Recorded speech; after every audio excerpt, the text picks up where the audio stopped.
மக்களே, மகாராஷ்டிரா மாநிலத்துல வசேன்ற பகுதியில காஜல் அப்படின்ற 12 வயது பொண்ணு வந்து ஸ்ரீ ஹனுமந்த் வித்யா ஹையர் செகண்டரி ஸ்கூல்ல வந்து படிச்சுட்டு வந்திருக்காங்க. அவங்க ஒரு நாள் 10 நிமிஷம் ஸ்கூலுக்கு லேட்டா போனதுக்கு அந்த டீச்சர் வந்து 100 டைம்ஸ் சிட்டப்ஸ் போடணும் அப்படின்ற மாதிரி பனிஷ்மெண்ட் கொடுத்திருக்காங்க. காஜல் கூட ஒரு சில மாணவர்களுமே லேட்டா போயிருக்காங்க. அவங்க எல்லாருமே 20 30 அப்படின்ற மாதிரி ஸ்டாப் பண்ணிட்டாங்க. காஜல் அந்த பேக் வெயிட்டோடைய 100மே கம்ப்ளீட் பண்ணி போட்டிருக்காங்க. அடுத்த நாள் அவங்களுக்கு உடம்பு ரொம்ப சரியில்லாம போயிருக்கு. அதனால ஹாஸ்பிட்டல்ல அட்மிட் பண்ணாங்க. ஹாஸ்பிட்டல் அட்மிட் பண்ணதுக்கு அப்புறம் எவ்வளவு ட்ரீட்மெண்ட் கொடுத்துமே காஜல் இறந்து போயிடுறாங்க.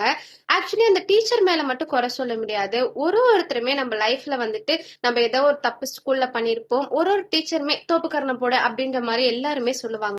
அவங்க அந்த 100 சிட்டப்ஸ் போட சொல்லும் போதே ஒரு ஸ்டேஜுக்கு மேல அந்த பொண்ணால முடியலன்னு தெரியும் போதே அந்த 10 நிமிஷம் லேட் தானே அப்படின்னு அவங்க உள்ள அனுப்பிச்சிருக்கலாம். ஆனா அவங்க அனுப்பாம அந்த 10 நிமிஷம் லேட்காக பார்த்தது இப்போ ஒரு உயிரே போயிடுச்சு. இத பத்தி நீங்க என்ன நினைக்கிறீங்கன்னு மறக்காம கமெண்ட் பாக்ஸ்ல கமெண்ட் பண்ணிட்டு போங்க.